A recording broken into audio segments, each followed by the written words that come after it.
ठीक आहे. तर आपण काय म्हणलं होतं की ह्याच्या या पहिला जो श्लोक होता, आठवा जो श्लोक आहे, त्याच्यामध्ये दोन तीन शब्द जे आहेत ते खूप महत्वाचे आहेत. ओके ना. जसं की बुधा. बुधा म्हणजे काय? बुद्धिमान व्यक्ती. ओके नाही. बुधा म्हणजे बुद्धिमान व्यक्ती. तो काय? भाव समन्विता. भाव समन्विता म्हणजे काय? तो माझ्या भक्तीमध्ये अंतःकरणपूर्वक मला बसतो, अंतःकरणपूर्वक माझी उपासना करतो, असं भगवंत इथं म्हणतात. आणि महत्वा म्हणजे पण आपण म्हटलं होतं की हा एक खूप महत्वाचा शब्द आहे. तो फक्त मला म्हणजे काय म्हणतात त्याला, की पूर्णपणे जाणतो. नुसतंच म्हणजे कृष्णा काय मला माहिती आहे पहिल्यापासून, लहानपणापासून मी श्रीकृष्णांबद्दल, प्रभू रामचंद्रांबद्दल ऐकलंय खूप जास्त, पण तुम्ही भगवंतांना जाणलंय का? तर भगवंत इथं काय म्हणतात की हे जो जाणतो, म्हणजे मला जो तत्वतः जाणतो. ओके नाही. भगवंतांबद्दल जर आपल्याला माहिती करून घ्यायची असेल तर आपल्याला कोणाचा आधार घ्यावा लागेल? शास्त्रांचा आधार घ्यावा लागेल. कारण की शास्त्रांचा आधार घेतला नाही तर आपल्याला भगवंत कळणार तरी कसे? ओके नाही. आपले जे शरीर आहे ते तर भौतिक इंद्रियांनी बनलेलं आहे. आपले डोळे, आपली जी इंद्रिय आहे ना ती बाय डिफॉल्ट सेन्स ग्रॅटिफिकेशन कडे किंवा इंद्रिय तृप्तीकडे जातातच, असं भागवतम सांगतं.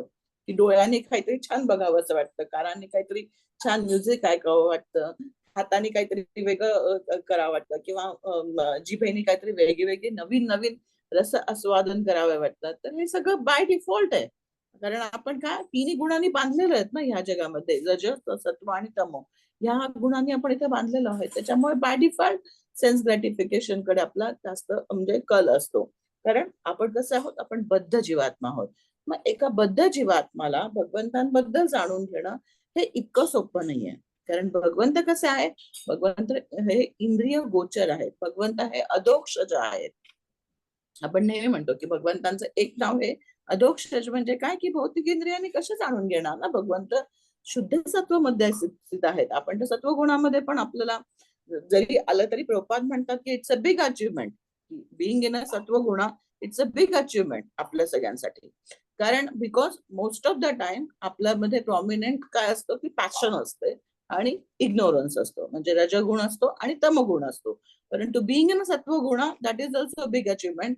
ऍटलिस्ट आपण त्या प्लॅटफॉर्मवरती येण्याचा प्रयत्न तरी करायला पाहिजे. आपण करू शकणार नाही पण प्रयत्न तरी करायला पाहिजे. मग आपण ह्या आपल्या भौतिक इंद्रियांद्वारे किंवा आपल्या तीन भौतिक प्राकृतिक गुणांद्वारे भगवंतांना कसं जाणून घेणार? कारण ते ह्या तिन्ही गोष्टींच्या परे आहेत ना.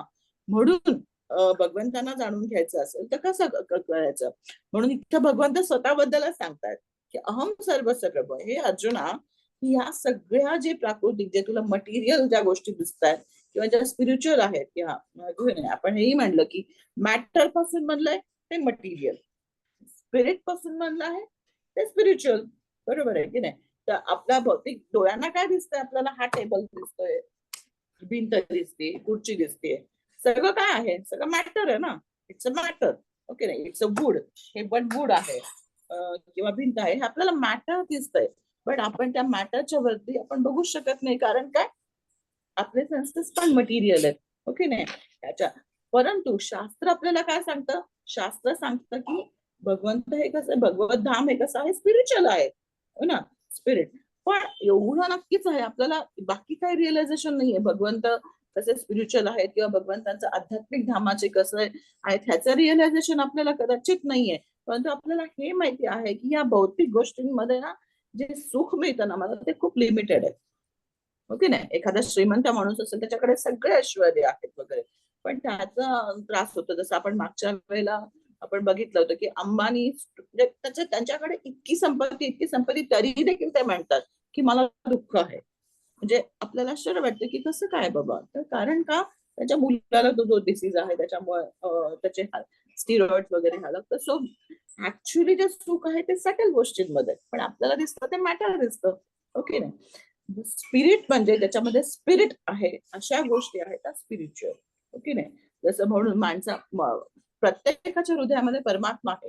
म्हणून आपल्याला माहितीये की आपल्याला एखाद्या व्यक्तीकडनं आनंद जास्त मिळतो, मॅटर कडनं कदाचित कमी मिळेल. ओके नाही.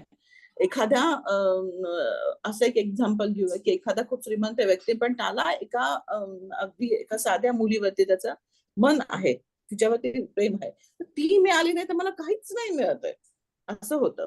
रावणला काय कमी होतं का? रावणला तर सगळं काही होतं, ऐश्वर्य होतं त्याच्याकडे, काय नव्हतं, काहीच नव्हतं, म्हणजे सगळ्या गोष्टी होत्या, परंतु सीता जर मला नाही मिळाली तर मला काहीच नाही, म्हणजे ही लालच झालं खूप जास्त, म्हणजे कामाची खूप वरची स्टेज झाली वगैरे. तसं आहे. तर भौतिक गोष्टी हा कुठल्या तरी लिमिटेशन पर्यंत आनंद देतात, ऍक्च्युअल जो आहे तो सटल किंवा मटेरियल या गोष्टी.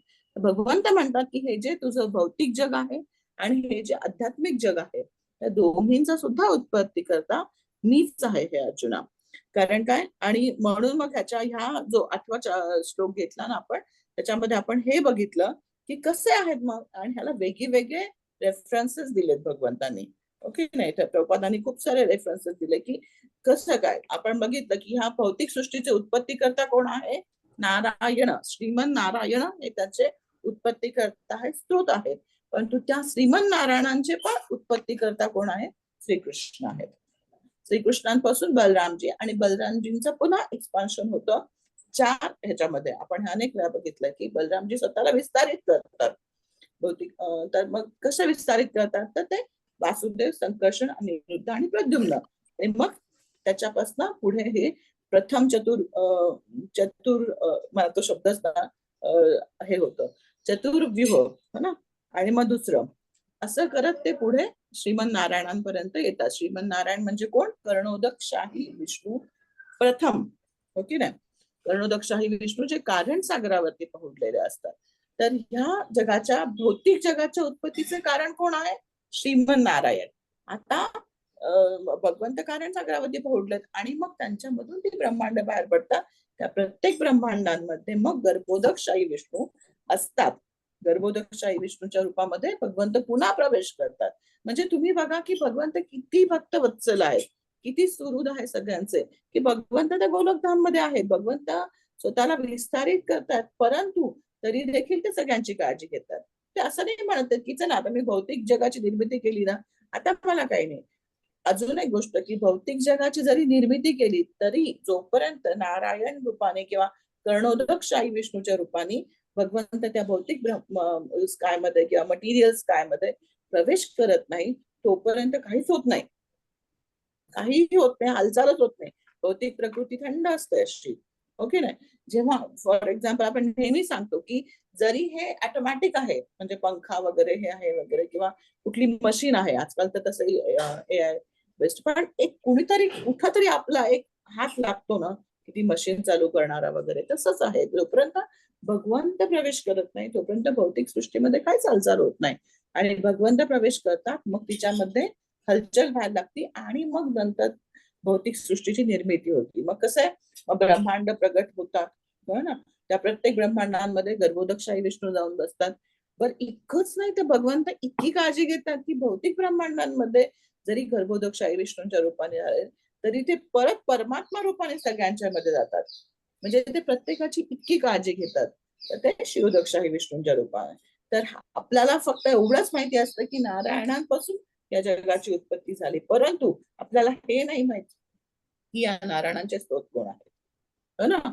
यस्य प्रभा प्रभतो जग, म्हणजे ब्रह्मसंहिता जेव्हा आपण की प्रत्येक ब्रह्मांड त्यांच्या वंद प्रगट झालेलं आहे असे माझे भगवंत आहेत, तर त्यांना कसं जाणून घेणार ना. तर आपण जो 8वा ह्याच्यामध्ये बघितलं होतं, अजून एक महत्वाचा पॉइंट बघितला होता की आपण राम, कृष्ण आणि नारायण. नारायण हे कसे आहेत? लीला पुरुषोत्तम आहेत, आणि राम हे कसे आहेत? मर्यादा पुरुषोत्तम आहेत. पण श्रीकृष्ण कसे आहेत? श्रीकृष्ण पूर्ण पुरुषोत्तम भगवान आहेत. तर का बरं आपण श्रीकृष्णांना पूर्ण पुरुषोत्तम भगवान असं म्हणतो? कारण की एखादं ईश्वर तत्व, आता हे सगळे ईश्वर आहेत ना, भगवंत आहेत, ईश्वर तत्व आपला जितक्या जास्त जवळ असतं तितकं ते पूर्ण पुरुषोत्तम. हो की नाही? नारायण या रूपामध्ये तुम्ही ऐश्वर्य भावामध्ये त्यांना दंडवत प्रणाम करू शकता, दास्य भावामध्ये त्यांची सेवा करू शकता. हो की नाही? आणि जसं आपण बघितलं तर त्या रूपामध्ये भगवंत कसे आहे? 4 शंख, चक्र, गदा, पद्म ह्या रूपामध्ये आहे. कर्णोदकशाही विष्णू, महाविष्णू आपण बघितलं, श्री बालाजी वगैरे हे चतुर्भुज आहेत ते. हातामध्ये शंख, चक्र, गदा, पद्म. आता मला हे सांगा की नारायणांच्या हातामध्ये शंख, चक्र, गदा, पद्म असतं. त्याचं काय वैशिष्ट्य आहे? शंख, चक्र, गदा आणि पद्म हे का बरं धारण करतात? माहिती कोणाला? शंख कशासाठी? चक्र कशासाठी? गदा कशासाठी आणि सुंदर असं कमळाचं फूल कशासाठी असतं. हो ना, हे 4 आहेत ना त्यांच्यामध्ये. तर हे आपण जे म्हणलं की हे नारायण रूप आहे, हे लीला पुरुषोत्तम आहे भगवंत. तर का बरं असतं, कोणाला माहितीये? शंख आणि चक्र. चक्रदुष्टांचा नाश करण्यासाठी आहे. हा, शंख भगवंतांना आशीर्वाद देण्यासाठी आहे, म्हणजे हा, भक्तांना. हा, बरोबर आहे. शंख आणि गदा जी आहे ना ती असुरांना भगवंत काय म्हणतात, परित्राणाय साधूनाम विनाशाय च दुष्कृताम. तर भगवंतांचं वाक्य आहे ना हे, परित्राणाय साधूनाम म्हणजे साधूंचं किंवा संतांचं मी रक्षण करतो, विनाशायच दुष्कृताम. तर विनाशायच दुष्कृताम साठी ते गदा आणि पद्म चक्र धारण केलेलं आहे. आणि जसं माताजी म्हणतात की शंख आणि हे जे पद्म आहे ते भक्तांसाठी, भक्तांना आनंद देण्यासाठी. जसं की ध्रुव महाराजांच्या समोर भगवंत कसे प्रकट झाले, ध्रुव महाराजांच्या समोर भगवंत चतुर्भुज रूपामध्ये प्रकट झाले.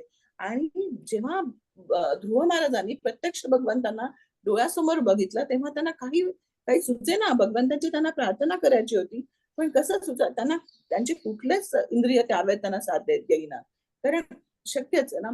त्यावेळेला भगवंतांनी काय केलं, आपल्या शंखाचा स्पर्श केला ध्रुव महाराजांना, आणि मग ते त्यांच्या तोंडातलं वाक्य म्हणजे त्यांच्या ते स्तुती करू लागले भगवंतांची. तर हे शंख आणि पद्म ह्या ज्या गोष्टी आहेत ना त्या भक्तांसाठी धारण केलेल्या आहेत. आणि गदा आणि चक्र हे मात्र परित्राणाय साधूना विनाशायचे दुष्कृता, भगवंतांचं कार्य आहे ते. भगवंत असे हे होणारच नाही.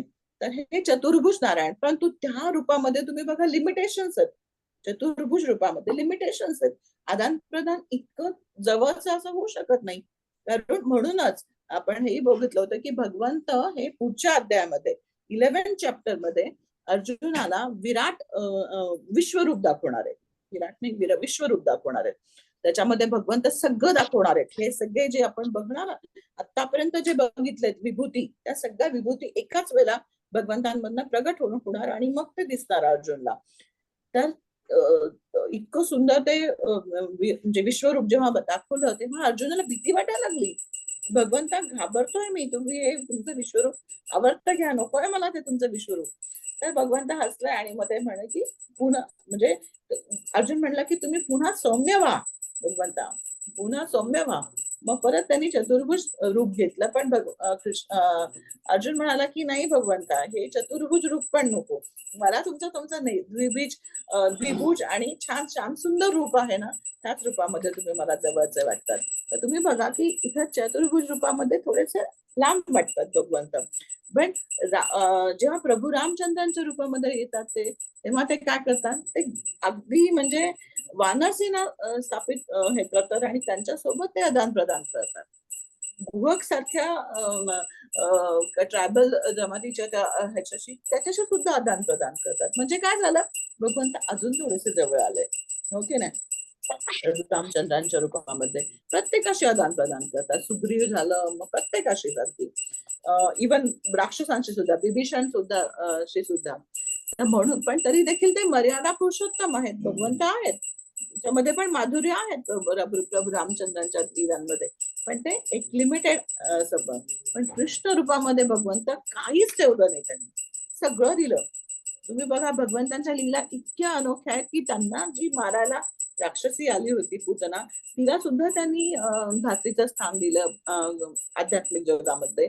तर असे आहेत भगवंत, म्हणजे काहीच म्हणजे प्रत्येकाशी आदान प्रदान केलं. म्हणजे आता जी आपण भगवद्गीता वाचतोय, तर कसं काय भगवद्गीता हे आहे, तर कारण अर्जुनाचे सारथी झालेत भगवंत, फार सारथी आपण असं म्हणतो. तर म्हणून कृष्ण हे पूर्ण पुरुषोत्तम. मग भगवंत म्हणतात की म्हणून जो कोणी मला जाणतो तो मला अंतःकरणपूर्वक भजतो, तो माझी अंतःकरणपूर्वक उपासना करतो. म्हणजे ह्याच्यानंतर काही शिल्लकच राहत नाही. आणि हेही आपण बघितलं की शिव ब्रह्मा हे जे आहे ते शिवजी किंवा ब्रह्माजी हे देखील ह्यांचे पण उत्पत्तीकर्ता कोण आहे, भगवंत आहे.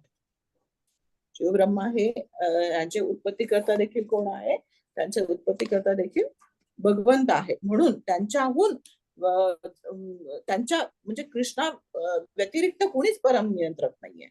श्रीकृष्ण सगळ्यांचे परम नियंत्रक आहे. आणि हे कोण सांगतं, हे वेद सांगतात.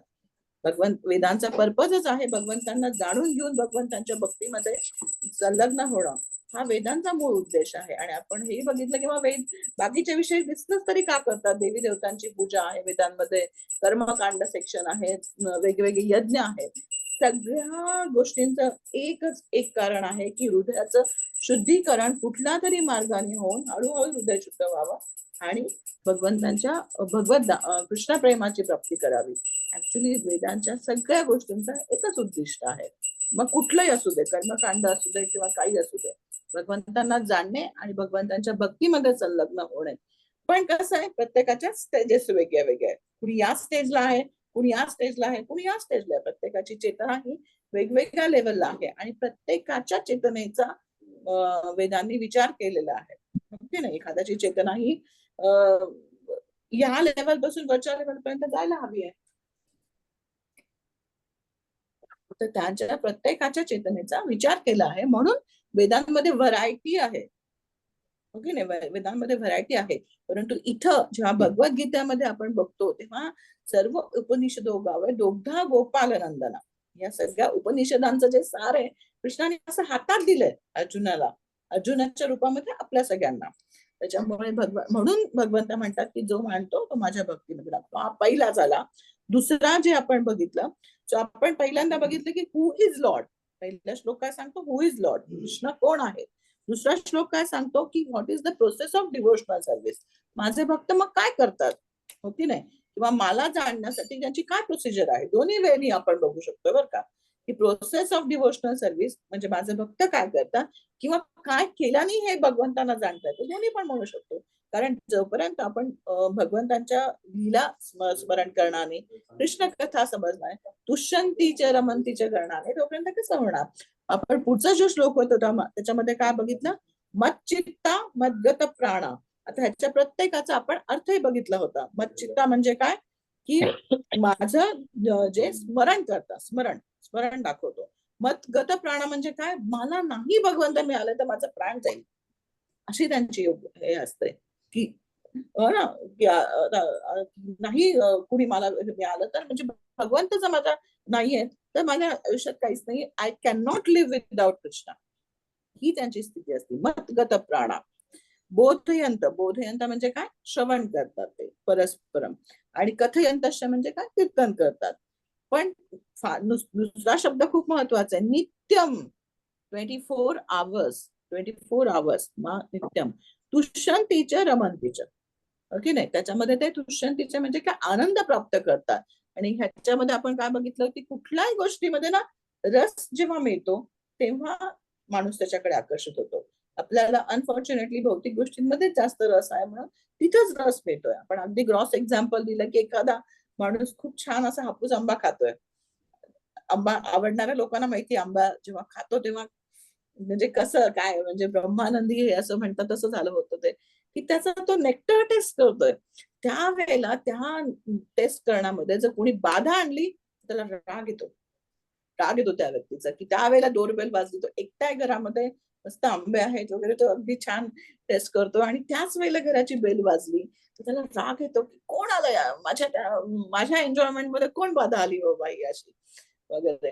तर तो फक्त दरवाजा उघडतो, काहीतरी थोडंफार 2-4 शब्द बोलतो, दरवाजा परत लावून घेतो आणि पुन्हा बॅक टू त्या नेक्टर कडे जातो.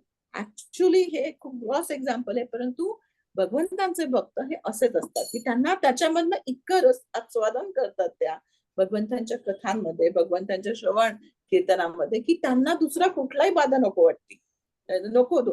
ते फक्त जाऊन थोडेसे त्यांचे जे कर्तव्य कर्म आहे ते करतील, पुन्हा बॅक टू दुष्यंतीच्या रमंतीच्या, इतकी त्यांची. पण कसं आहे, सततम. एकदा काय झालं, प्रभुपादांना एका त्यांच्या शिष्याने प्रश्न विचारला की प्रभुपाद, चैत्य गुरुच्या रूपाने, आता आपल्याला माहितीये की गुरूंचे किती प्रकार आहेत आपल्या, हो की नाही, कोणते कोणते आहेत. एक तर चैत्य गुरु, हो की नाही, अजून कुठलं आहे, शिष्य गुरु. आणि पथ प्रदर्शक गुरु. हा, चैत्य गुरुच्या रूपाने परमात्मा सगळ्यांच्या रूपामध्ये आहे, हो की नाही.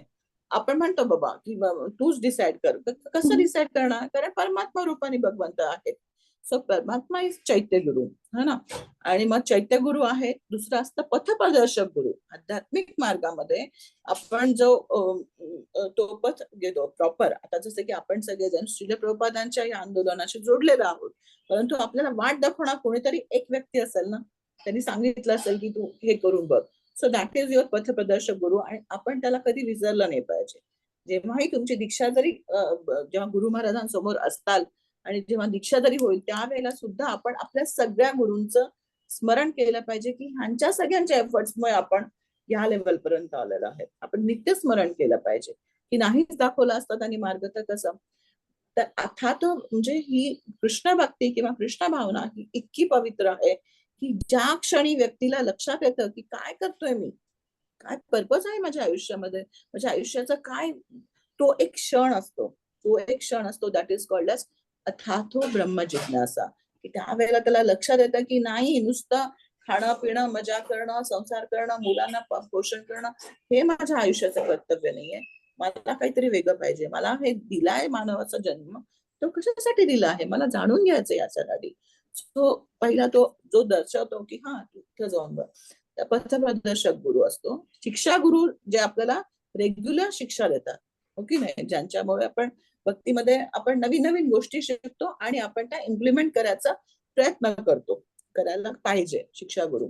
आणि दीक्षा गुरु म्हणजे त्यांच्याकडनं आपली ऍक्च्युअल आध्यात्मिक दीक्षा होईल असे आपले दीक्षा गुरु. तर ह्यांचे आपण नेहमी या सगळ्यांचं आपण नित्य स्मरण केलं पाहिजे. तर प्रभुपादांना कुणी विचारलं की भगवान श्रीकृष्ण चैत्य गुरूंच्या रूपाने प्रत्येकाच्या हृदयामध्ये परमात्मा रूपाने आहे. So what is the need for to accept a spiritual master, असं त्यांनी प्रश्न विचारला, हो ना. तर मग प्रभुपाद म्हणजे प्रभुपाद फक्त असे बघितले म्हणजे 2 मिनिटं की मग गुरूंची काय गरज आहे. तर माझ्या हृदयामध्ये भगवंत आहे चैत्य गुरुच्या रूपामध्ये, तर मला आध्यात्मिक गुरु एक्सटर्नली का बरं गुरु स्वीकारायची गरज आहे, हो की नाही. तर थोडी सांगेल का बरं आध्यात्मिक गुरूंची गरज असेल, काय वाटतं तुम्हाला. भगवंत तर आहे चैत्य गुरुच्या रूपाने, प्रत्येकाच्या परमात्मा रूपाने, हो की नाही. ते आपल्याला गाईड करतात, सगळं दर्शन करतात. हरे कृष्णा प्रभूजी, हरे कृष्णा हा. माताजी. हा बोल. माताजी, आपल्या सगळ्यांमध्ये देव आहे, पण आपण कुठे ना कुठे त्याला विसरलोय. मग ते जाणीव करून द्यायला आपल्याला गुरु लागतात की जे आपल्याला बरोबर रस्त्यावर आपल्याला आणतील. बरोबर आहे. गुरूंचा शिवाय आपल्याला म्हणजे जसं आपण नेहमी म्हणतो की भगवान कृष्ण आपल्याला गुरूंकडे नेतात आणि गुरु आपल्याला कृष्णाकडे घेऊन जातात, हो की नाही. असं दोन्ही प्रकारे आहेत. पण प्रभुपादांनी खूप स्ट्रिक्ट आन्सर दिलं ह्या प्रश्नाचा. प्रभुपाद म्हणले so you have not red, I think you have not red 10.9 जो श्लोक आहे ना, मच्चित्ता मद्गत प्राणा, I think you have not read this shloka 10.9. तर तो एकदम शॉक झाला. तो म्हटला की कधी होणार की अशा रूपाने, कारण त्याच्यामध्ये काय दिलंय, कथयंतश्च मा नित्यम regular 24 hours if you are able to remember Krishna then only मला मग चैत्य गुरु प्रकाशित. हे होणार आहे का, शक्यच नाहीये. प्रभुपाद म्हटले की व्हेन कृष्णा विल एनलायटन यू, जेव्हा तुम्ही 24 तास भगवंतांचं स्मरण करतात, बट अनफॉर्च्युनेटली आपण हे करू शकत नाहीये. गुरु आपल्याला आठवण करून देतात, ओके नाही, गुरु आपल्याला आठवण करून देतात. शुद्ध भक्त जे असतात ते त्यांच्या हृदयामध्ये भगवान, ओके नाही, म्हणजे काय म्हणतात त्याला, दर्शन आहे पवित्र करी. तर वैष्णव जे आहेत ते आपल्याला आठवण करून देतात की we are connected to Krishna. जसं हिने छान सांगितलं प्रेरणाने की आपण विसरलो ना भगवंतांना, आणि आपल्याला कुठं जाणीव होतीये की परमात्मा रूपाने कृष्णा माझ्या हृदयामध्ये आहे, ते आपल्याला लक्षात नाही येतात ना. मग ही जाणीव कोण करून दिलं. म्हणजे ऍक्च्युली खरं सांगायचं तर म्हणजे चाललं होतं ना आयुष्य, चाललंय बाबा, जसं आहे तसं आहे, विदाउट कृष्णा पण चाललंच असतं. परंतु आज जो फरक पडला आहे तो गुरूंच्या कृपेमुळे होतो ना. नाहीतर काय, आला आणि गेला, बस एवढंच झालं असतं आपल्या लाईफचं, काहीच नसतं झालं. प्रभुपादांची कृपा ही की आपल्याला एवढ्या सगळ्या गोष्टी मिळतात. तर म्हणून मग ते काय करतात की तुष्यंतीचे रमंतीचे, म्हणून प्रभुपाद म्हटले की 24 hours मी रिमेंबर करू शकता कृष्णाला, एक क्षण सुद्धा विसरायचं नाहीये. हे नाही होऊ शकत. तर मग तुम्ही कसं विचारतात, कारण only then Krishna will give you intelligence, बुद्धियोगम. आता हा पुढचा श्लोक आहे जो आपण आज बघणार आहे. तेषां सतत युक्तानां भजतां प्रीतिपूर्वकं ददामि बुद्धियोगम तम येन माम उपयन्ति ते. खूप सुंदर श्लोक आहे. ते भगवंत काय करतात मग? भगवंतांचे भक्त हे भगवंतांच्या भक्तीमध्ये सतत रममाण आहे, त्यांच्या हरिकथांमध्ये आहे, हरिलीला श्रवण करण्यामध्ये आहे. तर भगवंत काय करतात? तेषां सतत युक्तानां भजतां प्रीतिपूर्वकं ददामि बुद्धियोगं तम येन माम उपयन्ति ते. आता ह्या श्लोकामध्ये कुठला शब्द महत्वाचा आहे? तर बुद्धियोग. तर ही कुठली बुद्धी आहे? तर ही बुद्धी आहे की कृष्ण भगवंतांना जाणून घेणं, कुठेतरी लक्षात येणं. आता ह्याच्यामध्ये आपण पुन्हा एकदा रिपीट करतोय, व्हॉट इज ज्ञान अँड विज्ञान. हो की नाही? ज्ञान म्हणजे काय?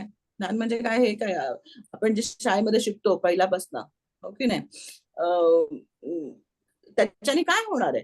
ते भौतिक ज्ञान आहे. आपण काय म्हणलं होतं की there is material and there is spiritual. So matter तुमचे स्पिरिटचे प्रॉब्लेम सॉल्व्ह करू शकत नाही. करू शकतं का? नाही. कुठलाही सायन्सचा एक्सपेरिमेंट करायचं आणि मनाला चांगलं वाटतं असं नाही वाटत ना. सो आपल्याला जे शिकवलं जातं ती विद्या आहे, ती ते काय आहे? ते फक्त आपण की नॉलेज मिळवतो, म्हणजे काय जाणून घेणं एखाद्या गोष्टीबद्दल. पण real knowledge is to know who you are and to know who is Krishna. तर ज्ञान आणि विज्ञान पुन्हा एकदा रिपीट करूया. ज्ञान म्हणजे काय आणि विज्ञान म्हणजे काय मग? माता जी, जो ज्ञान होता है उसको हम जब प्रैक्टिकली एप्लीकेशन में लाते तो वो विज्ञान होता है ना.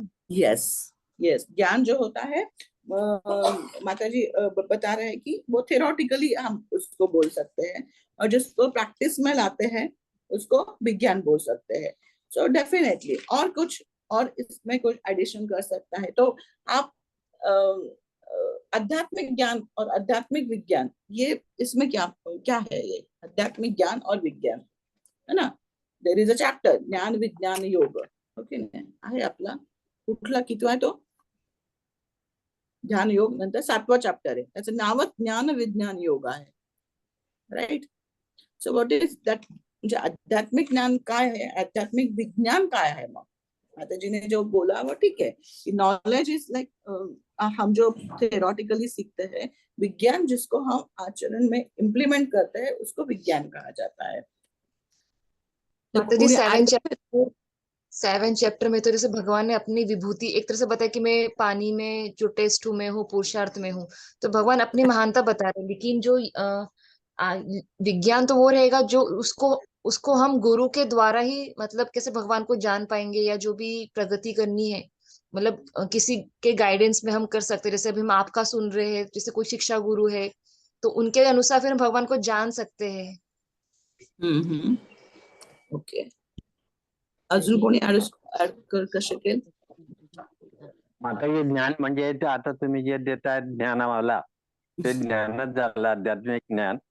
पण ते आपण ते जर आपण इम्प्लिमेंटेशन केलं, म्हणजे त्याचं आचरणात आणलं, म्हणजे जप केला, म्हणजे जे थोडक्यात सांगायचं म्हणजे ABCD ही जी आहे आपण, ते म्हणजे असोसिएशन, बी बुक रिडिंग, सी चॅन्टिंग, आणि D म्हणजे डाएट, आणि E म्हणजे एंगेजमेंट, सर्व्हिस करणं. बरोबर हे आहे. जर आपण 4-5 जर केलं तर ते म्हणजे विज्ञान आहे.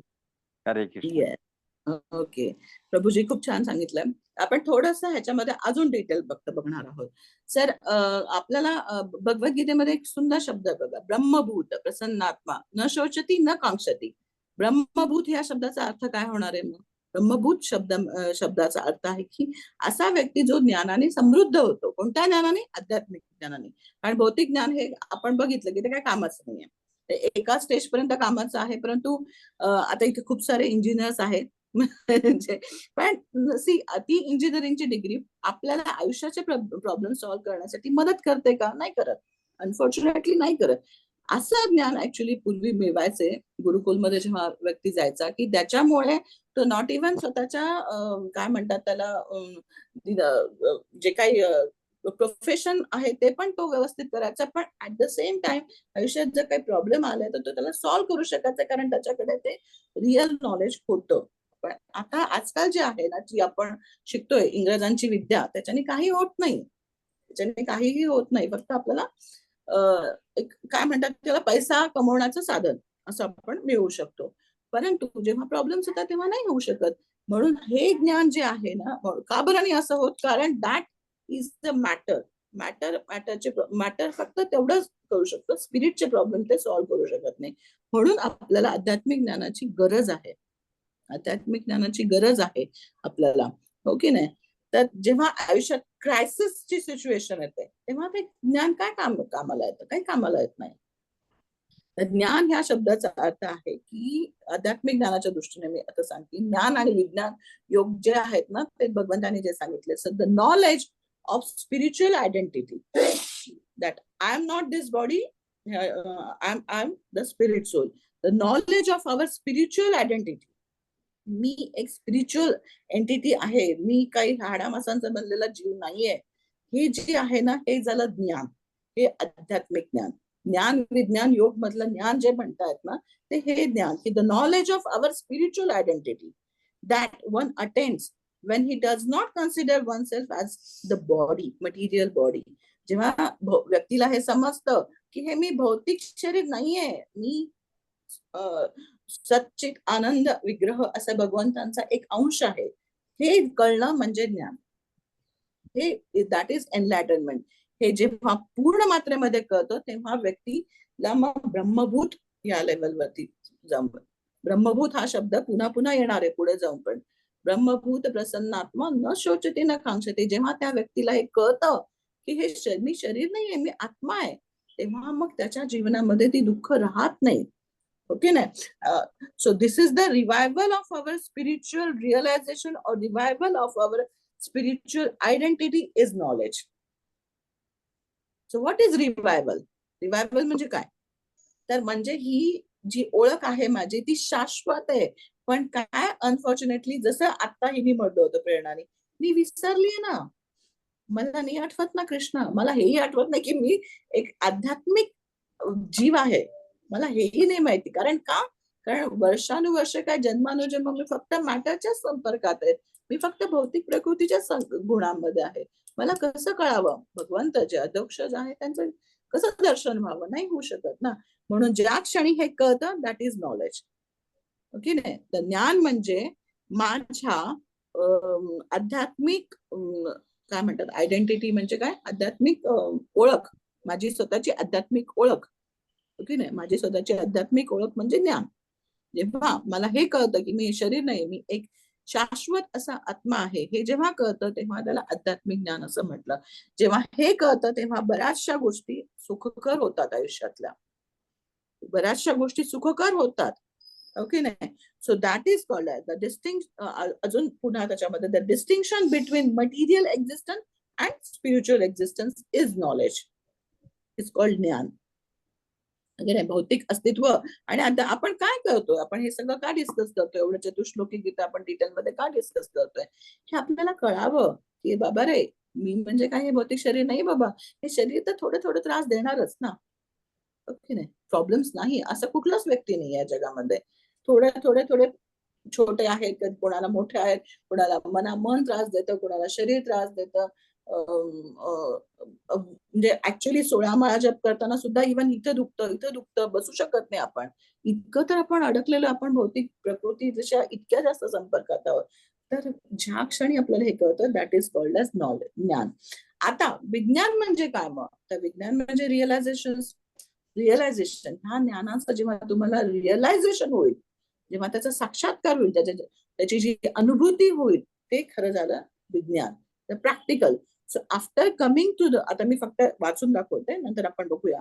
After coming to the platform of jnana, knowledge, one understand his position and the position of supreme lord. हे झालं विज्ञान.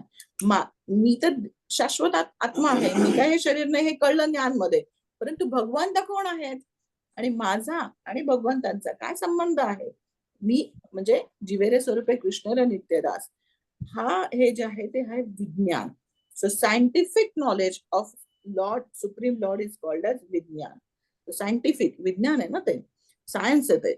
आणि त्याच्यामध्ये काय आहे मग, हे कसं कळणार, तर direct principles of religion by realization, okay नाही. कसं इम्प्लिमेंट, जसं प्रभूजींनी सांगितलं की आपण इम्प्लिमेंट करतो त्या प्रिन्सिपल्स, ओके नाही. जेव्हा आपण नुसतं ऐकतोय नाही, आपण आचरणात जेव्हा त्या गोष्टी आणतो तेव्हा त्याच्यातनं आपल्याला रिअलाइज सेवा करणं खूप छान असतं. सेवेमध्ये असं आहे, सेवा म्हणजे राधाराणींचं मूर्तिमंत रूप आहे, हे झालं, हे कळणं, हे ज्ञान. पण जेव्हा ऍक्च्युअल तुम्ही सेवा करतात त्याच्यामधनं जे रिअलायझेशन येतात दॅट इज कॉल्ड एज विज्ञान. जेव्हा कळतं, जेव्हा अंग मोडून जेव्हा सेवा करतो, शरीराचे पाठ थकतात, खूप जास्त थकतात, त्यावेळेला जो आनंद मिळतो ते आपल्याला आपण सांगू नाही शकत ना. So that is the practical implementation, की direct understanding of the principles of religion. Bhagavatam हे प्रत्यक्ष कृष्णाचं मूर्तिमंत रूप आहे, हे माहिती आपल्याला, पण रिअलायझेशन नाहीये ना. जेव्हा ते रिअलायझेशन हे जेव्हा स्ट्रॉंग होईल आपल्याला, जसं की परवा ह्याच्यामध्ये ना, की जयदेव प्रभू खूप सिनियर डिव्होटी आहेत ना, जयदेव प्रभू, तर ते भागवतम सांगताना सांगत होते की 10वा स्कंद भागवतमचा हे प्रत्यक्ष भगवंतांचं मुख दर्शन केल्यासारखं आहे, मुख दर्शन केल्यासारखं आहे. प्रत्येक भागवतमचा एक एक स्कंद म्हणजे भगवंतांच्या शरीराचे एक एक पार्ट्स आहेत. बट आपल्याला ते रिअलायझेशन आहे का? नाहीये.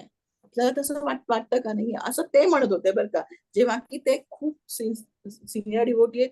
आणि ते म्हणतात की अनफॉर्च्युनेटली मला नाही कळत, तुम्हाला कळतंय म्हणे की भागवतम किती स्वीट आहे, पण मला नाही कळत. सो ज्ञान आणि विज्ञान या दोन्ही गोष्टी तेवढ्याच महत्वाच्या. सो म्हणून त्या चॅप्टरचं नाव ज्ञान विज्ञान. तर आता हे जे ज्ञान आहे, बुद्धियोग जे आहे, तर या ज्ञानाबद्दल बोलतोय भगवंत. भौतिक ज्ञानाबद्दल बोलत नाही. भौतिक ज्ञान हे तिथपर्यंतच राहतं, ते तुमचे आयुष्यातले प्रॉब्लेम सॉल्व्ह करण्यासाठी अपुरं पडतं. म्हणून आज लोकांनाही लक्षात येतं की समथिंग इज मिसिंग. म्हणून फॉरेन युनिव्हर्सिटीमध्ये, बऱ्याचशा युनिव्हर्सिटीमध्ये भगवद्गीता ऍज अ स्टडी तिथं इन्क्लूड केलेलं आहे, बऱ्याचशा युनिव्हर्सिटीमध्ये.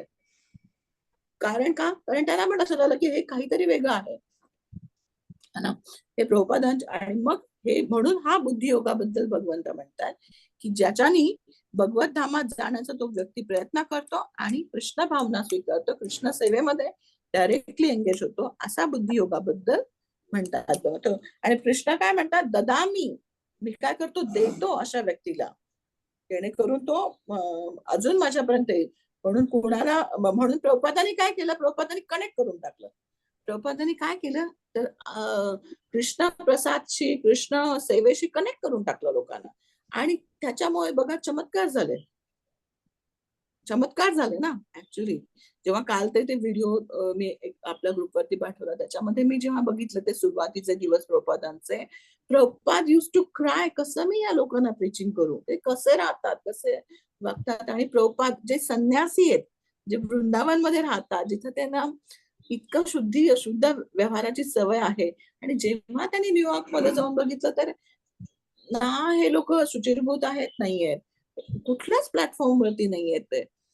तर मग वीड्स वगैरे अशा गोष्टी घेतात ते. तर कसं त्यांना ते नॉलेज द्यावं, म्हणून प्रभुपाद रडले की म्हणजे कुठं आणून ठेवलं भगवंता मला, आणि कसं मी माझ्या आयुष्याचं ते पर्पज आहे ते सॉल्व्ह करू. म्हणजे जेव्हा प्रभुपाद त्या ह्याच्यामध्ये पुढे राहतो की त्या बावरीमध्ये प्रभुपाद जेव्हा राहतो तेव्हा त्यांना पळून जावं लागलं, कारण तो व्यक्ती जो होता तो इतका, त्यांचा जो रूम पार्टनर होता तो, त्यांनी त्या काहीतरी कुठलं ते ड्रग्स केलं होतं आणि ही वॉज मॅड. मग प्रभुपादाला लक्षात आलं की जर मी इथं याच्यासोबत राहिलो तर हा मलाच काहीतरी हार्म करेल, म्हणून प्रभुपाद पळून गेले तिथून दुसरीकडे, मग त्यांना राहावं लागलं. पण इतके शुद्ध प्रभुपाद, शुद्ध संन्यासी, ज्यांना भारतामध्ये इतका मान होता, वृंदावनमध्ये इतकं सगळेजण हे करत होते, तरी त्यांनी वृंदावन सोडून ते तिथं गेले न्यूयॉर्क मध्ये. पण मग प्रभुपादांनी काय केलं? हेच केलं, तेषाम सतत युक्तानाम भजताम प्रीतीपूर्वक. त्यांनी आधी प्रोसेस मध्ये लावलं सगळ्यांना, आणि मग काय झालं? ददामी बुद्धियोगम, ही बुद्धियोग मिळाला त्यांना.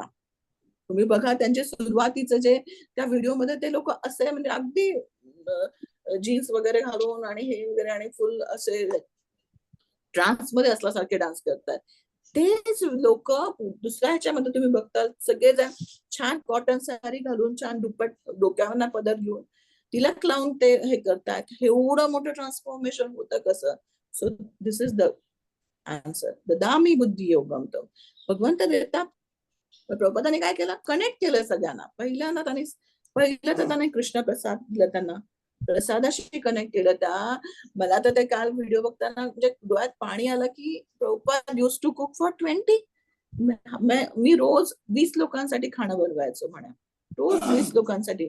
20 लोकांसाठी पूर्ण प्रसाद बनवायचे, वरण भात भाजी पोळी 20 लोकांसाठी, 4 लोकांसाठी 5 लोकांसाठी जरी बनवायचं असेल तरी थकतो आपण. We require help.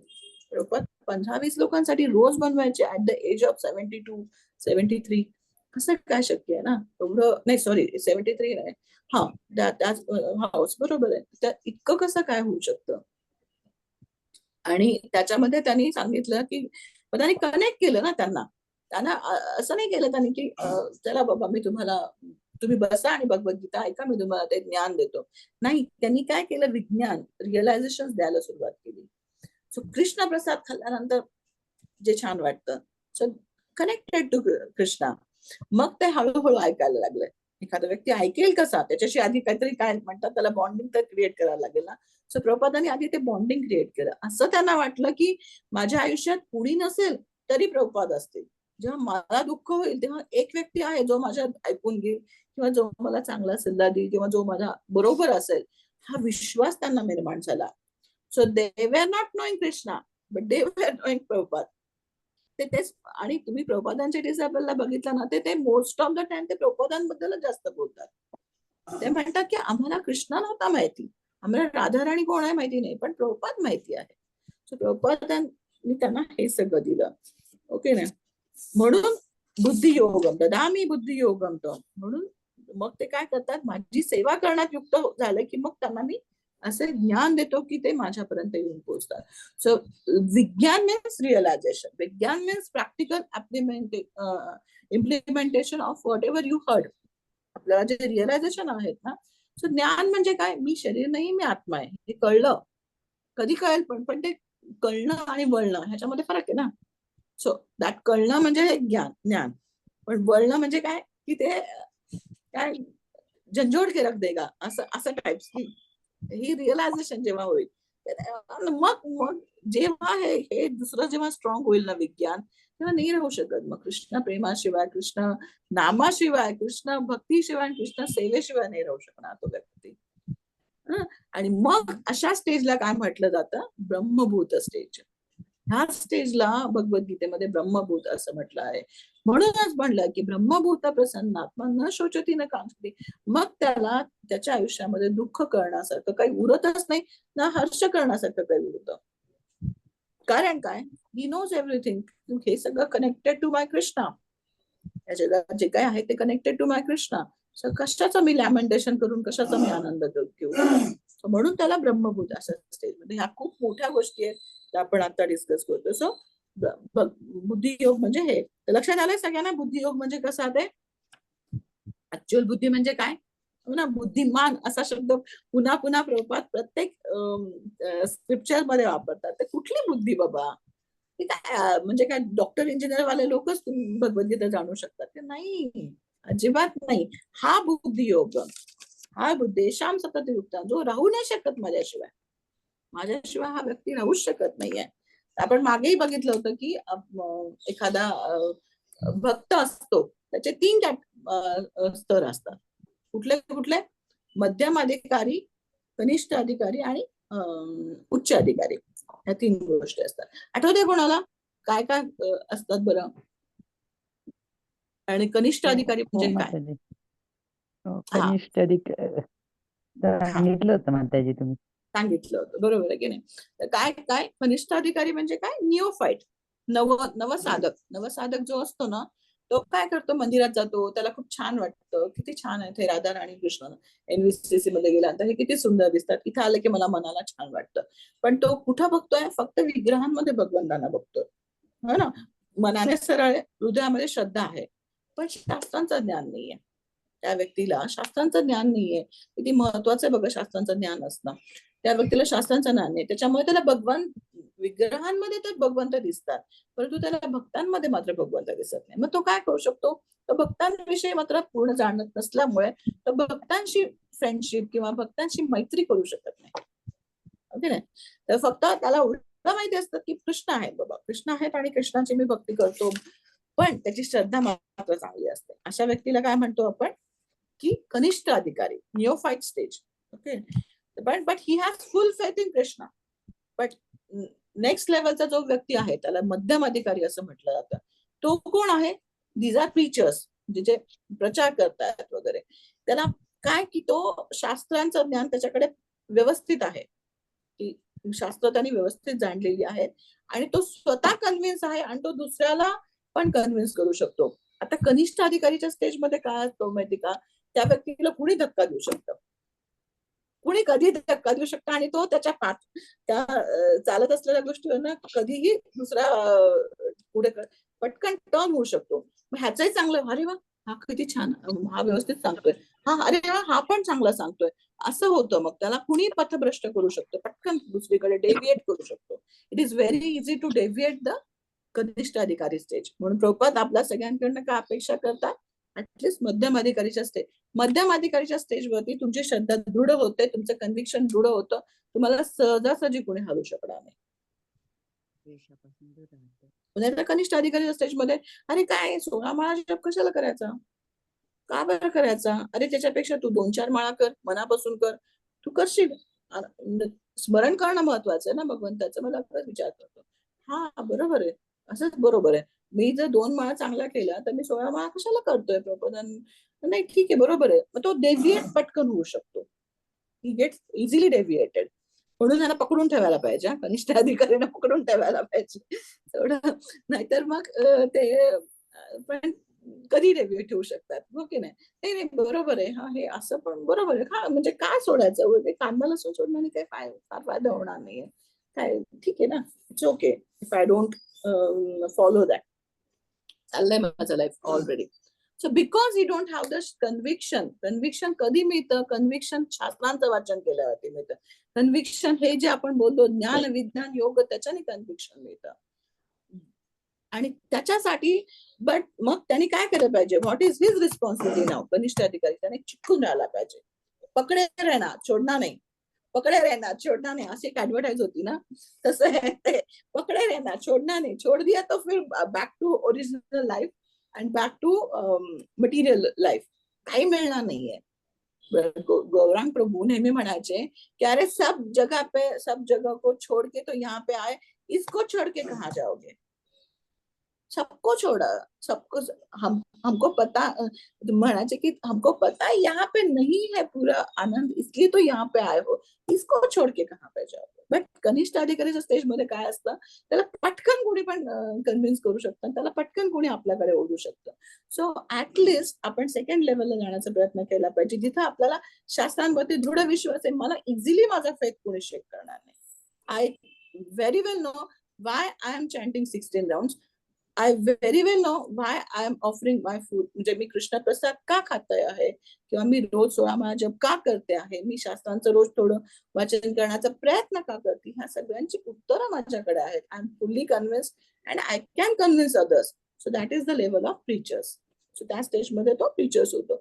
But the problem is that की तो तरी देखील तो डिस्टिंग्विश करतो, हे फेवरेबल आहे, हे अनफेवरेबल आहे. राग पण येतो, अरे किती सांगताय मी ह्या व्यक्तीला कृष्ण भक्तीमध्ये ये, करतच नाही, सिरियसच होत नाही.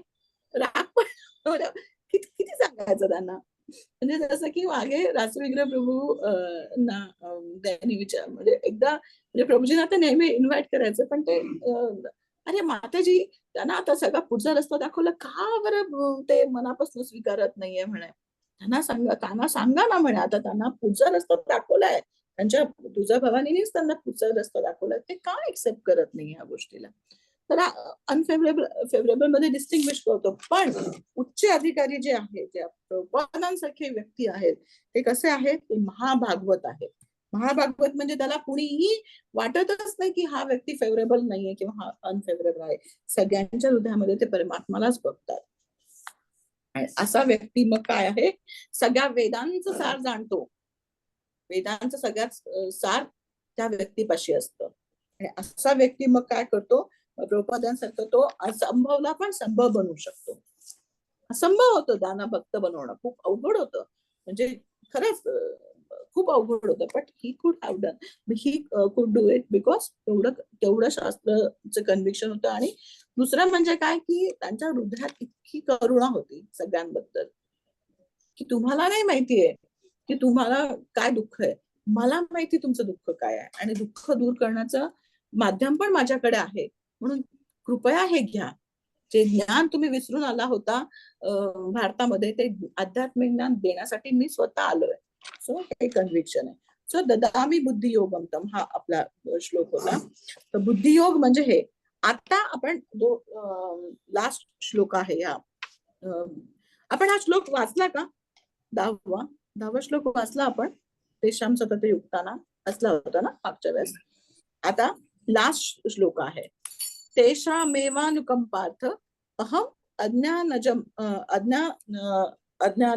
तम नाशयामात्मभावस्तो ज्ञानदीपेन भास्वतम.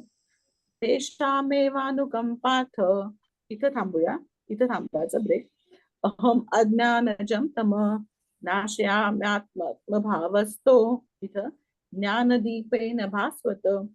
तर मग काय होतं मग अशा? सो हा जो 11 श्लोक आहे तो काय सांगतो? तो सांगतो process to purify devotee's heart. भक्तांचं हृदयाचं शुद्धीकरण भगवंत कसे करतात हे ह्या श्लोक सांगतो. ओके नाही? काय भगवंतांचे भक्त काय करतात? सतत तेषाम सतत युक्तानाम वगैरे करतात. आणि बोध म्हणजे कथयंतश्च मानित्यम, ह्या सगळ्यांनी काय होतं? हृदयाचं शुद्धीकरण होतं. आणि कृष्ण ते म्हणजे the process to purify a devotee's heart, एका भक्ताच्या हृदयाचं शुद्धीकरणाची जी प्रक्रिया आहे, क्रिया आहे, ती ह्या श्लोकामध्ये सांगितली आहे, 10व्या श्लोकामध्ये. काय? तेषामेवानुकंपार्थ, त्या लोकांवरती विशेष कृपा करण्यासाठी, विशेष अनुग्रह करण्यासाठी, अहम अज्ञानजम तम, मी काय आहे? मी हृदयातच आहे ना, हृदयामध्ये मी वास करतो. कसं करतो? नाशयात्मभाव असतो. जसं की एक दीप, प्रज्वलित दीप असतो, तो कसा करतो? अंधकाराचा नाश करतो.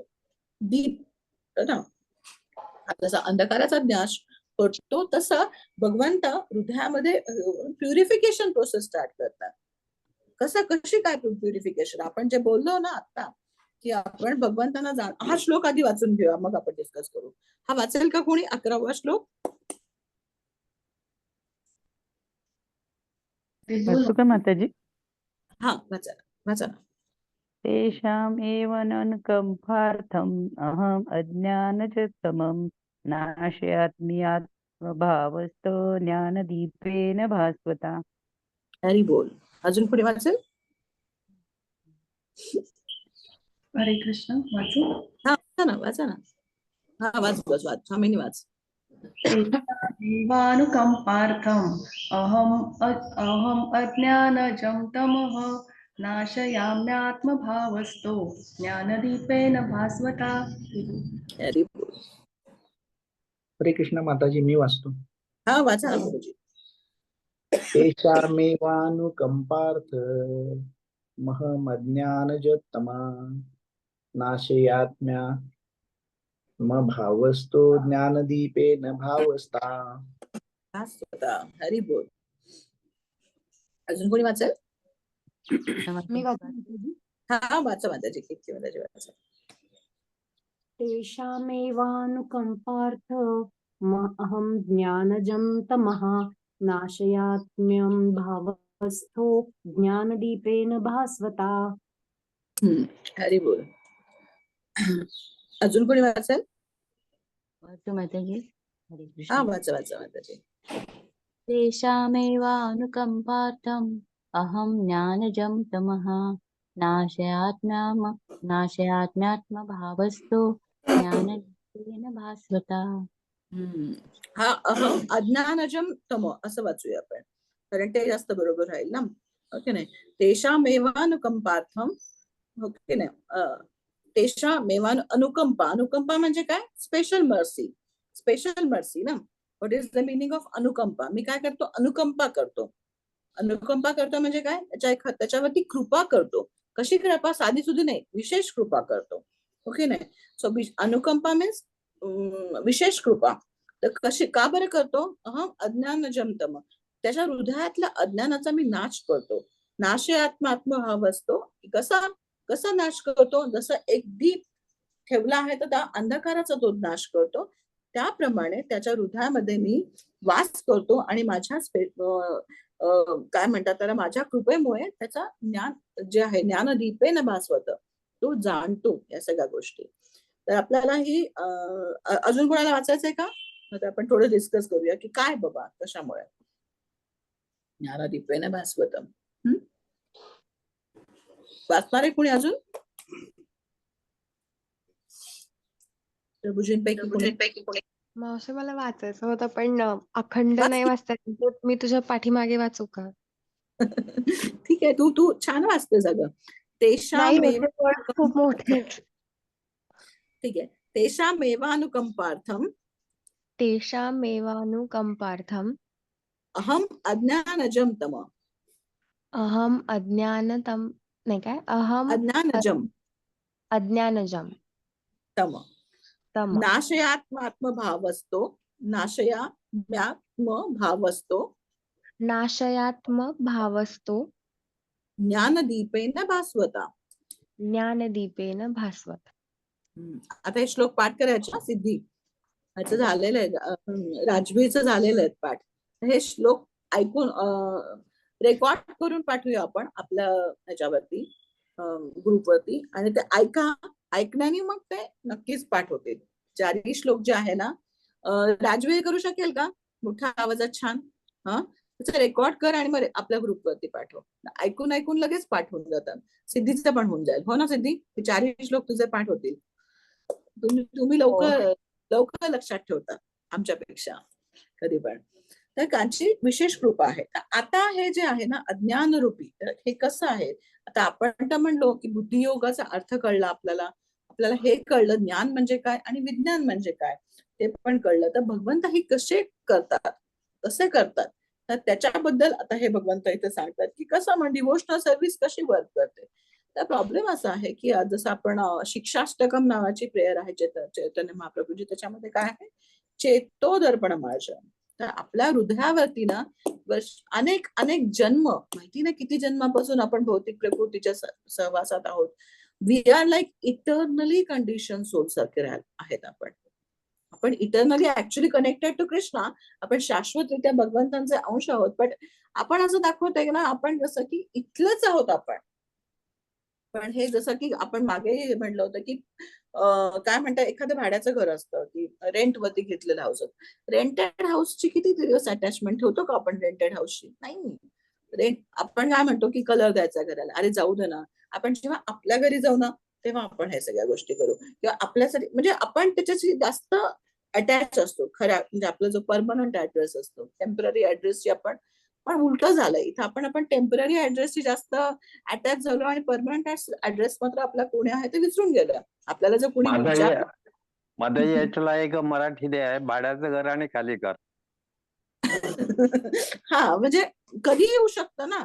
सी बरोबर आहे प्रभूजी म्हणलं असं की कधी खाली घर म्हणजे की काय, दिस इज अ टेम्पररी रेसिडेन्स ना. कधीही म्हणजे ते म्हणू शकते की जरा तुमचं टेन्युअर कमी संपलं आहे तर तुम्ही आता हे करा वगैरे.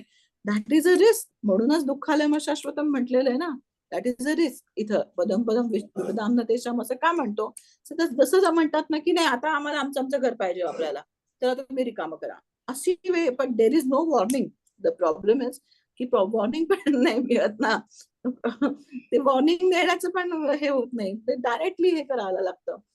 सो बट आपण तर सध्या काय झालंय, आपल्या परमनंट ऍड्रेस पेक्षा आपण टेम्पररी ऍड्रेसशी मात्र खूप अटॅच झालोय है ना.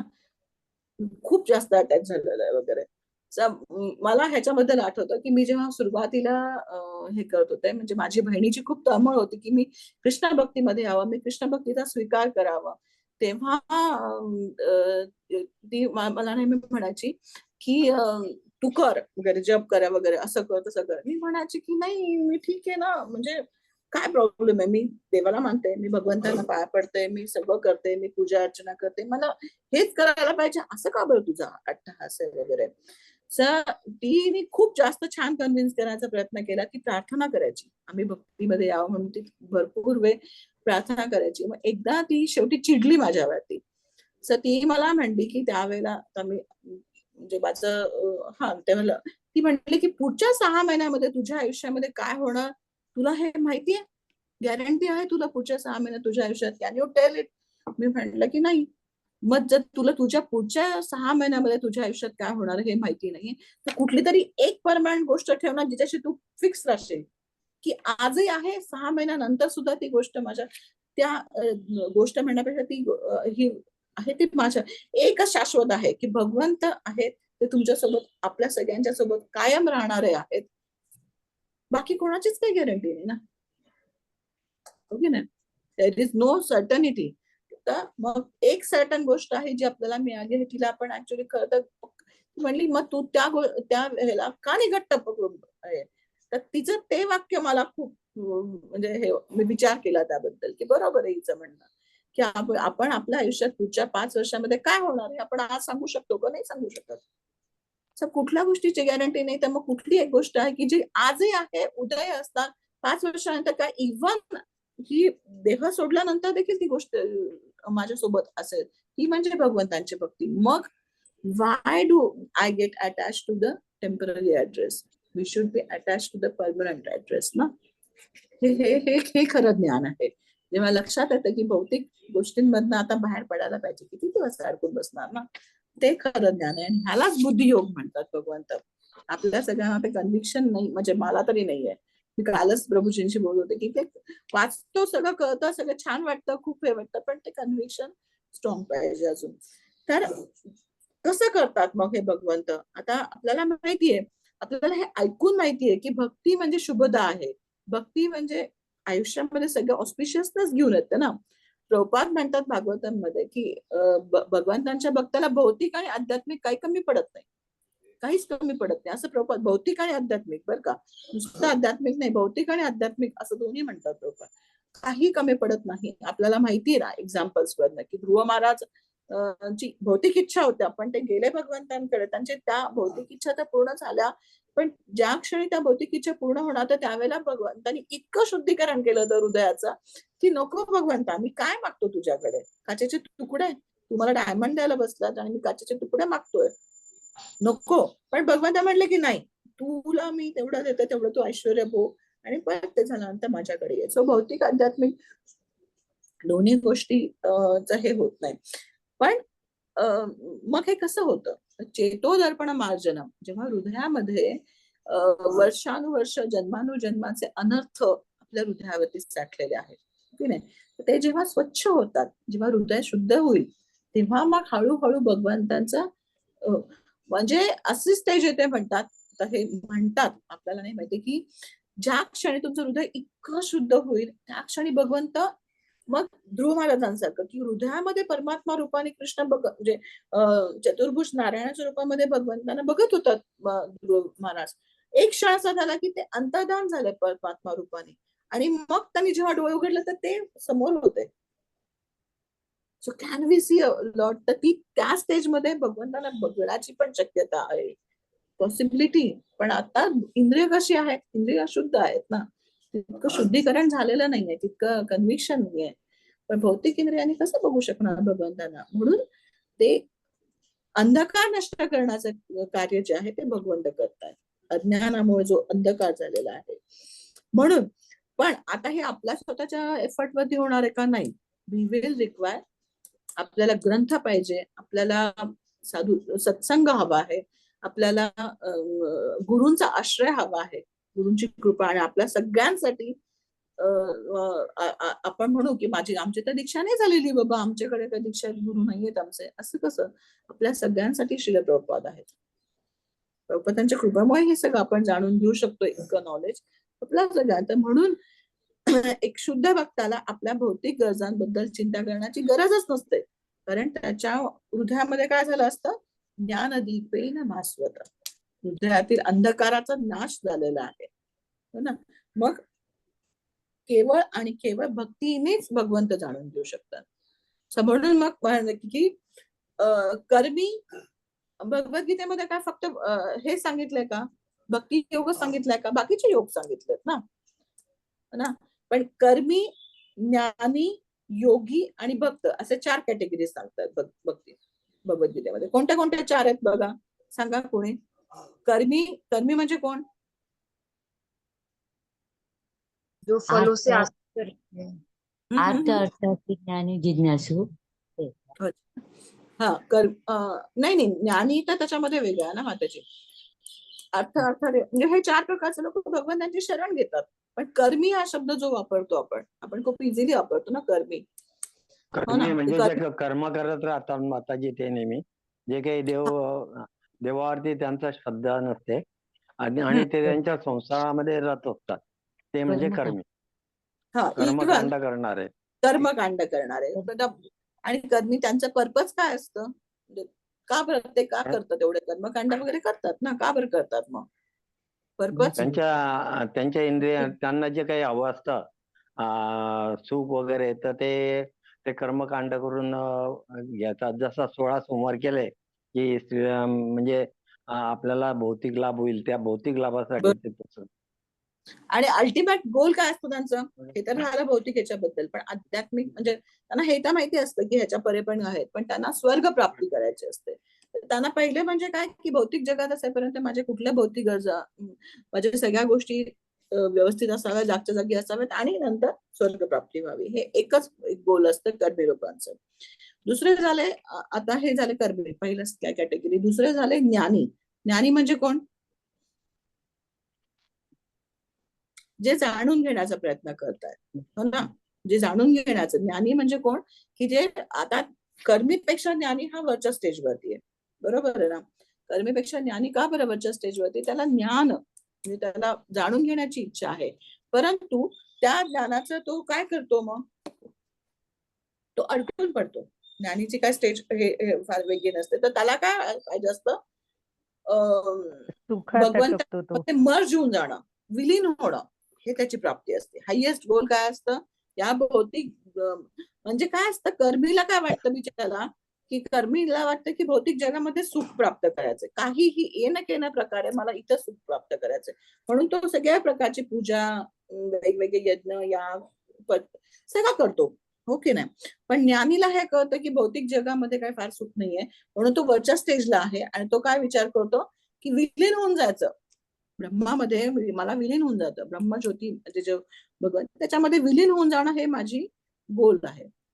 सो हा झाला ज्ञानी. त्याच्यानंतर योगी कोण असतो? योगी म्हणजे मिस्टिक योगा, त्याच्यामध्ये सिद्धी वगैरे वेगवेगळ्या मिळतात, अनिमा, लघिमा अशा सिद्धी प्राप्त होतात त्या व्यक्तीला, योगी व्यक्तीला. आणि योगी काय साक्षात्कार करतो भगवंतांचा, पण तो कसा असतो? अंशतः साक्षात्कार असतो, म्हणजे तो परमात्मा साक्षात्कार या रूपामध्ये तो करतो. पण भक्त जो असतो तो भक्त कोणता साक्षात्कार मिळतो भक्ताला? तर भगवान साक्षात्कार मिळतो. आणि म्हणून शुद्ध भक्तीशिवाय भगवंतांना जाणणं अशक्य आहे, असं इथं म्हटलं जातं. म्हणून आपण काय, प्रभुपादांनी, आता तुम्ही बघा हे 4ही श्लोक एकमेकांशी किती छान कनेक्टेड आहेत. प्रभुपादांनी काय केलं, आपल्याला डायरेक्टली एंगेज केलं. आपण काय करतो भक्तीमध्ये आले की आपण त्याला असं म्हणतो का की अरे बाबा थोडे दिवस ये, प्युरिफिकेशन होऊ दे आणि मग तू नाम जप कर, असं नाही म्हणत आपण काय म्हणतो, एक माळ करा ना, हरे कृष्ण महामंत्राची एक माळ तरी करा, 2 माळ करा, 4 माळ करा. का बरं? आपल्याला काही स्वार्थ आहे का त्याच्यामध्ये? त्यांनी नाम जपची संख्या वाढवली किंवा कोणी 16 माळा जप केला, तर कोणाचा स्वार्थ आहे त्याच्यामध्ये? कोणी मला पैसे देणार आहेत का? मी सगळ्यांना सांगत राहिलं की हरे कृष्ण महामंत्र काही नाही मिळते. काय, का बरं असं वाटतं? की कारण की जोपर्यंत हे होणार नाही तोपर्यंत ते चेतोदर्पण माझं सुरूच होणार नाही. जेव्हा हरिनाम व्यक्ती घ्यायला लागतो तेव्हा ते हरिनाम त्याच्या हृदयाचं शुद्धीकरण करायला लागतं, त्याच्यातले अनर्थ कमी व्हायला लागतात, तो भक्ती कृष्ण सेवेमध्ये एंगेज व्हायला लागतो. जसा तो सेवेमध्ये लागतो, जसा तो हरिनाम घ्यायला लागतो, तसा त्याला तो आनंद मिळतो. मग पुढची स्टेज आहे की आनंद प्राप्ती कशी होते, आणि तो ब्लिस आहे, आनंद नाही, प्लेजर नाहीये. भौतिक जगामध्ये काय प्लेजर आहे, प्लेजर म्हणजे काय, तेवढ्या पुरतं छान वाटतं, नंतर सगळं विसरतो आपण, असं नाहीये. तो ब्लिस आहे, सतत सतत तो मिळणारा आनंद आहे. म्हणून प्रभुपादांचा काय स्वार्थ आहे, का रिमाइंड करतात नाम जप करा, तुम्ही 4 नियमांचं करा, सत्संग लाया, नाही आज टेस्ट आपल्याला तरी या, कारण का हे सगळं होणार आहे, चेतोदर्पण होणार आहे, प्युरिफिकेशन होणार आहे, आणि मग एक दिवस ज्ञानदीपेन भास्वता, तो अज्ञानाचा अंधकार नष्ट होईल आणि ज्ञानदीपेन भास्वता. मग आपल्याला कोणी धक्का नाही मारू शकणार. का तुम्ही 16 माळ जप केला, हा खरंच का करते मी 16 माळ जप, हा विचार नाही करणार, मी माझं स्वतःच एक्झाम्पल सांगते की मी पहिल्यांदा जेव्हा कंठीमा घातली ऑफिसमध्ये गेले होते, माझा एक कलिग आला. सो मला त्यांनी सरासरी विचारलं, का घातली सोनाली ही तुळशीची माळ तू गळ्यामध्ये, आणि जर ती नाही जरी घातली तर तुला काय फरक पडणार आहे. मला आज वाईट वाटतं की मी त्या व्यक्तीला आन्सर नाही दिलं. मी काही मला पहिल्यांदा वाटलं की ह्यांना काय आन्सर देणार, ह्यांना काय तुळशीच्या माळाचं. समजा तू ते माळ घातलीयस आणि आम्ही नाही घातली, काय फरक आहे, काय फरक पडला तुझ्या आयुष्यामध्ये, असा त्याने मला प्रश्न विचारला डायरेक्टली.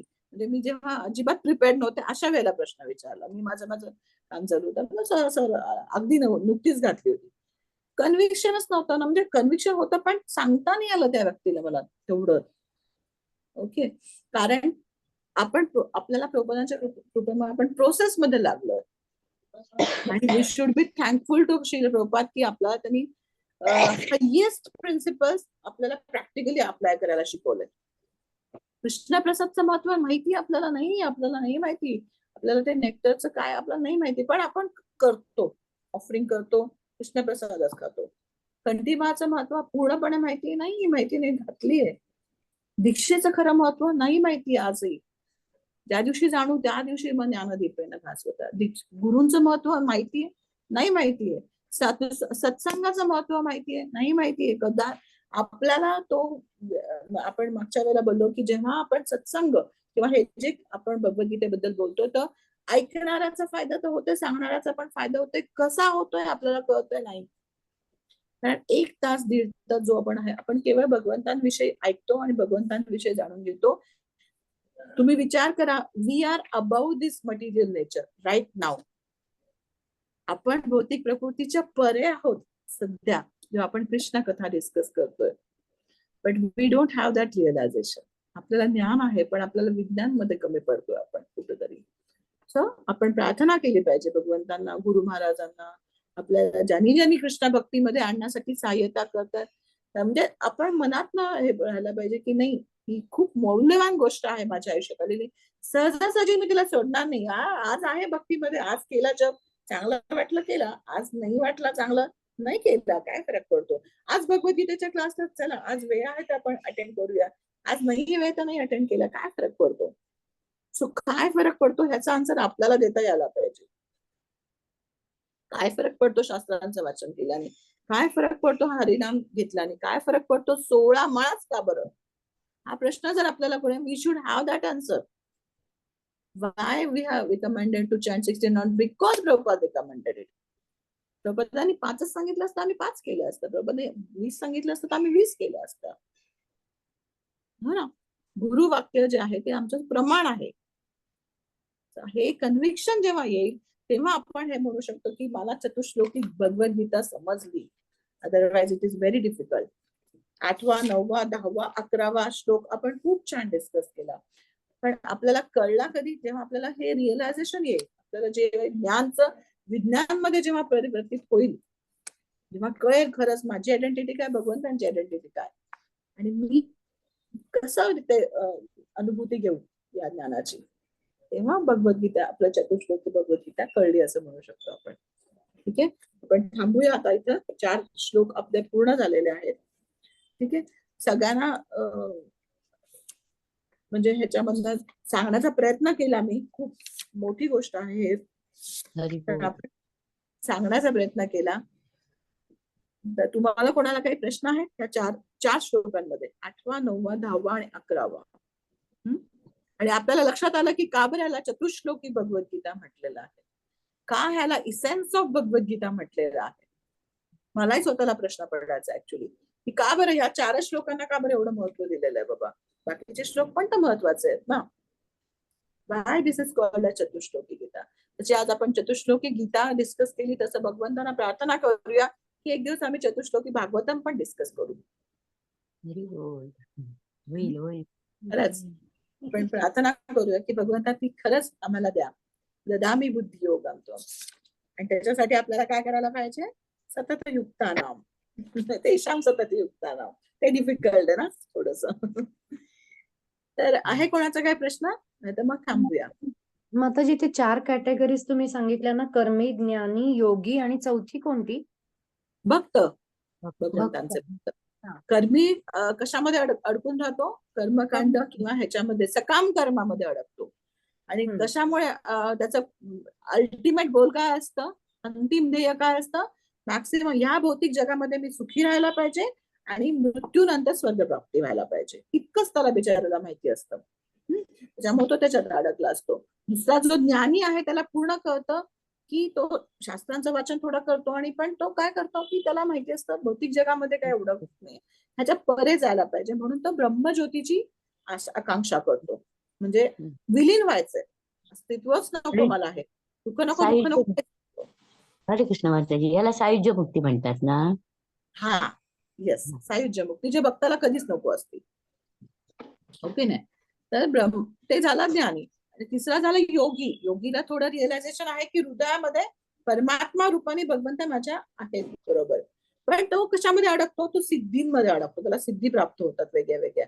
आणि तो त्याला जरी रिअलायझेशन झालं, भगवंतांचा साक्षात्कार झाला, तरी तो काय अंशतः साक्षात्कार होतो ना. ध्यान योग, आपण पूर्ण ध्यान योगाचं चॅप्टर या योगींबद्दल बघितलंय. ओके नाही, तर हे दोन गोष्टी होतात. पण भक्त जो आहे भगवंतांना जसे आहे तसं जाणतो. कृष्णाला सिम्प्लिसिटी पाहिजे, कृष्णाला ब्रजवासींसारखं हार्ट पाहिजे, ब्रजवासींसारखं हार्ट पाहिजे. ब्रजवासींसारखं हार्ट मिळवणं इतकं सोपं नाहीये ना. ओके नाही, ठीक आहे माताजी? हो, कळलं. छान, खूप छान. हरे कृष्ण माताजी, खूप छान. अजून कोणाला काही विचारायचंय? सिद्धी, तुला लक्षात आले हे 4 श्लोक? तू होतीस आमच्या बरोबरच्या तो श्लोक गीताच्या वेळेस. तिने मागच्या वेळेस मला म्हणलं की माझा तो राहिला, मला नाही करता आला, मला तू रेकॉर्डिंग पाठव म्हणून. तिने रेकॉर्डिंग ऐकलेस का तू? रेकॉर्डिंग हो ऐकलंय मी. आता तो पासवर्डच ओपन नाही होत, म्हणजे का आम्ही खूप प्रयत्न हो, केला ते पण डिफिकल्ट आहे. आम्ही बघतोय ते इतकं अवघड असतो तो पासवर्ड. लिहून ठेवला तरी पण ते टाईप करायला फार अवघड जातं. कॅपिटल, स्मॉल, फार भरपूर काही गोष्टी असतात त्याच्यामध्ये. तर तेच आम्ही बोललो. प्रभूजी पण म्हणले, गुडाकेश प्रभू, की माताजी एक काहीतरी छोटासा पासवर्ड किंवा कृष्णा असं काहीतरी परमनंट पासवर्ड पाहिजे म्हणजे रेकॉर्डिंगला. बघू म्हणलं प्रभूजी. माताजी काही काही वेळेला आहे ना, युट्यूबला नुसतं ते क्लिक केलं ना की ते युट्यूब open मध्ये होतं. ओपन Yes, होतं. yes. तसं जर तसं करता आलं पाहिजे. तर बघ. तसं आलं तर बघ करता येईल. मग ते युट्यूबला अपलोड करायला लागेल प्रभूजी. आपण अपलोड कुठे करतो? युट्यूब वरती. ठीक आहे, आपण बघूया नक्कीच त्याचं काय ते. हरे हरे कृष्ण. प्रेरणा, तुला आलं लक्षात हे 4 चतुश्लोकी गीता आहे का प्रेरणा? ठीक आहे, तर पाठ करूया आपण. ज्यांनी नाही केली ते. माझे 3 श्लोक पाठ आहे, चौथ्याला कधी कधी अडकते मी. हो माताजी. चालेल. हरे कृष्ण माताजी. तुम्ही युट्यूबवर जर सगळ्या व्हिडिओ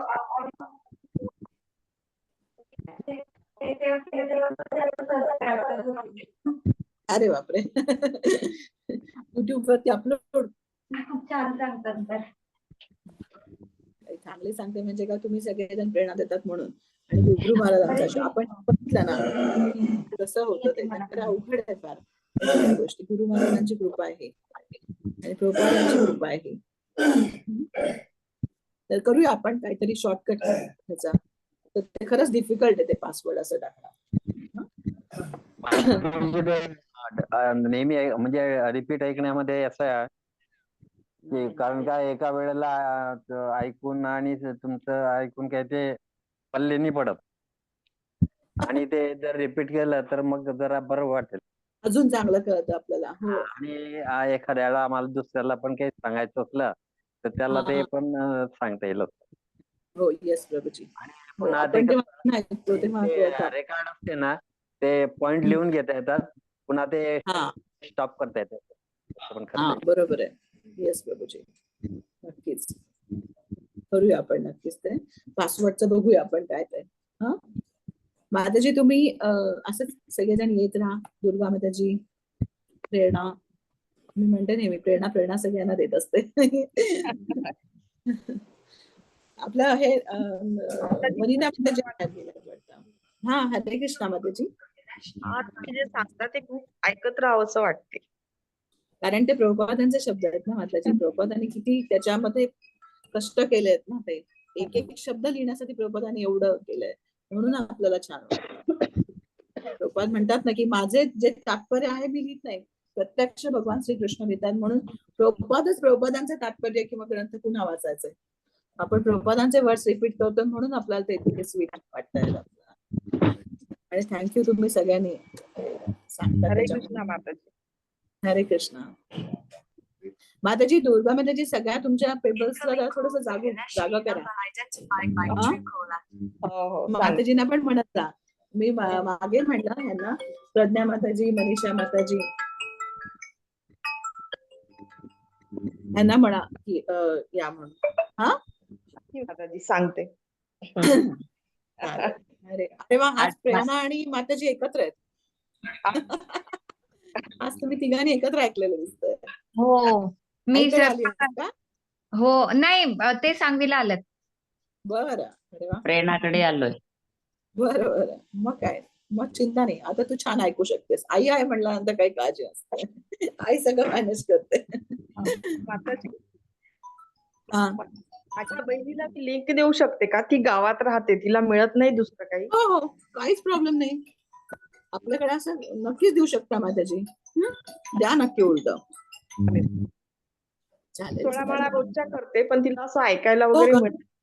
नाही माताजी, मग ते ना सांगा ना, आपली लिंक देऊन ठेवा. इव्हन ते रेवाचं पण कुठं राहतात ते? ती अकोल्याच्या जवळ पिंजर म्हणून आहे. हो का? नाही नाही, मग त्यांना द्या, नक्की द्या. इव्हन रेवाच्या सत्संगसाठी पण हीच लिंक आहे, ते करू शकतात सगळं. हा चालेल चालेल. हरे कृष्ण. कल्पतरुभ्यश्च कृपा सिंधुभ्यश्च पतितानां पावनेभ्यो वैष्णवेभ्यो नमो नमः. अनंत कोटी वैष्णववृंद की जय. प्रभुपाद की जय. हरि बोल.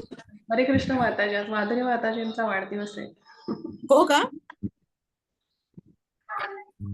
माधुरी आहे का? आहे माताजी आहे. हरी बोल. माधुरी माताजी, तुमची अशी छान आध्यात्मिक प्रगती होत राहावं याच्यासाठी आम्ही सगळेजण प्रार्थना करतो. तू खूप छान भक्त आहेच आहे. तिचा उत्साह आणि तिची साधे सिम्प्लिसिटी आमच्यामध्ये, तुझे थोडंसं ग्लोरिफिकेशन केलं तर आमच्यामध्ये थोडीशी सिम्प्लिसिटी, मनाचा सरळपणा आणि इतकं छान तुझा जो भाव आहे तिचा खूप छान हो ना, तो आमच्यामध्ये यावा असं आमच्या सगळ्यांसाठी पण प्रार्थना. म्हणजे माझ्यासाठी तरी नक्कीच कर, बाकी सगळ्यांच्या नाही पण माझ्यासाठी नक्कीच कर.